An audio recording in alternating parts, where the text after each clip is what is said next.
ఒక వీడియో అయితే చూపిస్తా. ఈ వీడియో చూడండి. ఇందులో కట్స్ అనేది చాలా అమేజింగ్ అయితే ఉంటది. కట్స్ అంటే ఫోటో పొజిషన్ టైప్ ఎడిటింగ్ అయితే ఉంటది. చాలా బాగా అయితే ఉంది. ఇదైతే వీడియో క్లిప్ తోటి ఉంటది కాబట్టి నేను ఫోటో తోటి ట్రై చేసిన. ఒకసారి ఆ వీడియో చూద్దాం. బాగానే వచ్చింది. చూడండి.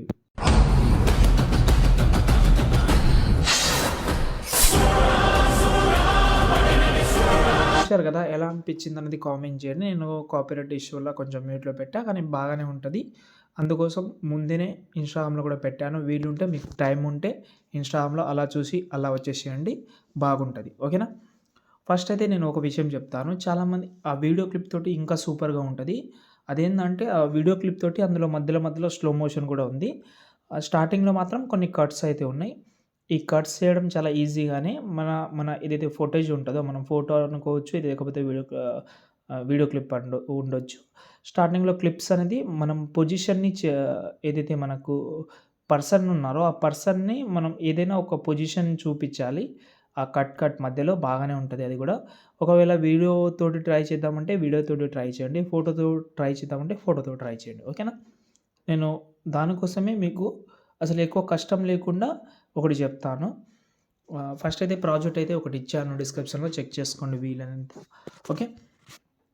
ఇది మాత్రం టోటల్ ఫోటో తోటి ఉంటది. ఒకవేళ మీరు వీడియో తోటి చేద్దామని అనుకుంటే ఫస్ట్ ఇవి ఇందులో ఉన్న అన్ని డిలీట్ చేసేయండి. ఏందంటే మీరు ఫోటో యాడ్ చేసిన తర్వాత ఫోటో పొజిషన్ అనేది చేంజ్ చేస్తూ ఉండాలి. ఓకేనా? ఎగ్జాంపుల్‌గా మీకు ఏ పొజిషన్‌లో అయితే బాగా అనిపిస్తదని ఓ కొన్ని కట్స్ ఉన్నాయి కదా! ఈ కట్స్ బట్టి మనం పొజిషన్ అది చేంజ్ చేస్తే చాలా అమేజింగ్ అయితే ఉంటది కాబట్టి మీకు ఎలాగైతే పొజిషన్ ఉంటదో అలా అయితే మీరైతే ఈజీగా అయితే కట్ చేస్తూ ఇప్పుడు ఎగ్జాంపుల్‌గా ఈ ఫోటో ఉంది. ఈ ఫోటోని ఇక్కడ కొన్ని పొజిషన్ ఉన్నాయి. ఇక్కడ చూడండి ఇది రొటేషన్‌లో ఉంది. ఇది కూడా రొటేషన్‌లో ఉంది. ఇలా నాకు నచ్చితే ఇలా కూడా పెట్టుకుంటా. లేకపోతే ఇంకా జూమ్ చేసుకుంటా నాకు నచ్చినట్టు. కానీ దానికంటే ముందు మన ఏదైతే ఫోటో క్లిప్ ఉంటదో ఫోటో ఉండొచ్చు, వీడియో ఉండొచ్చు. క్వాలిటీ అయితే బెటర్‌గా ఉంటే బాగుంటది. ఎందుకంటే జూమ్ చేస్తాం కదా!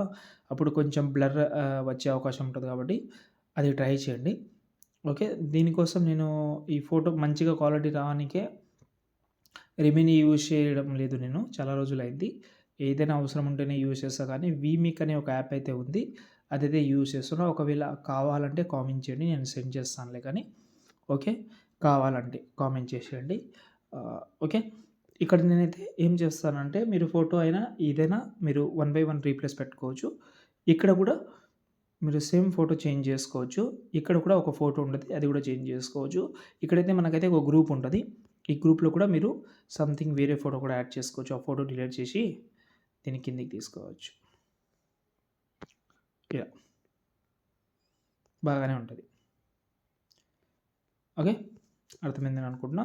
తర్వాత ఇక్కడి నుంచి మనం కొన్ని ఫోటోస్ అయితే యాడ్ చేద్దాం. సంథింగ్ ఏదైనా అవ్వచ్చు. వేరే ఫోటో ఉండొస్తే వేరే ఫోటో యాడ్ చేసుకోవచ్చు. ఒక 2, 3 యాడ్ చేస్తాలే గానీ. ఓకే. ఒకటే దానికి యానిమేషన్ చెప్తా. మిగతాది అన్నీ సెట్ అయిపోతదిలే గానీ. ఓకే. ఫస్ట్ ఫోటో సెలెక్ట్ చేసుకున్న. ఎఫెక్ట్ ఆప్షన్‌లోకెళ్ళి ఫస్ట్ మోషన్ బ్లర్ యాడ్ చేసిన. మళ్ళీ ఎఫెక్ట్‌లోకెళ్ళి యాడ్ ఎఫెక్ట్‌లోకెళ్ళి ఇక్కడ రాండమ్ అని ఉంటది. చాలా సార్లు ఈ యానిమేషన్ చెప్పాను. దీన్ని యాడ్ చేసుకోండి. ఇక్కడ టూ మచ్ అనే ప్రీసెట్ ఉంటది. దాన్ని యాడ్ చేసి స్టార్టింగ్‌లో ఒక కీ ఫ్రేమ్ కొంచెం జరిపి ఇంకో కీ ఫ్రేమ్ స్టార్టింగ్‌లో అయితే ఒక 300 పెట్టుకోండి. తర్వాత ఒక 10% అలా పెట్టుకోండి. ఇలా వస్తది. ఇలా వస్తది. దీనికి మనం స్టార్టింగ్‌లో ఒక కీ ఫ్రేమ్ యాడ్ చేద్దాం. కొంచెం జరిపి ఇంకో కీ ఫ్రేమ్ యాడ్ చేసి దీనైతే అవుట్ చేయండి. అంటే కొంచెం బ్యాక్ సైడ్‌లో కీ యానిమేషన్ పోవాలి. బాగుంటది లుక్. చూడండి ఇలా. దీన్నే కాపీ చేసి మిగతా ఫోటోకి పేస్ట్ చేయండి. ఇలా. అంతే. వీడియో చేయడం చాలా ఈజీ. ఇంకేమైనా డౌట్ ఉంటే కామెంట్ చేయండి. ఒకవేళ ఫుల్ ప్రాజెక్ట్ కూడా కావాలంటే కామెంట్ చేయండి. సెపరేట్‌గా మీకే సెండ్ చేస్తా. జై హింద్.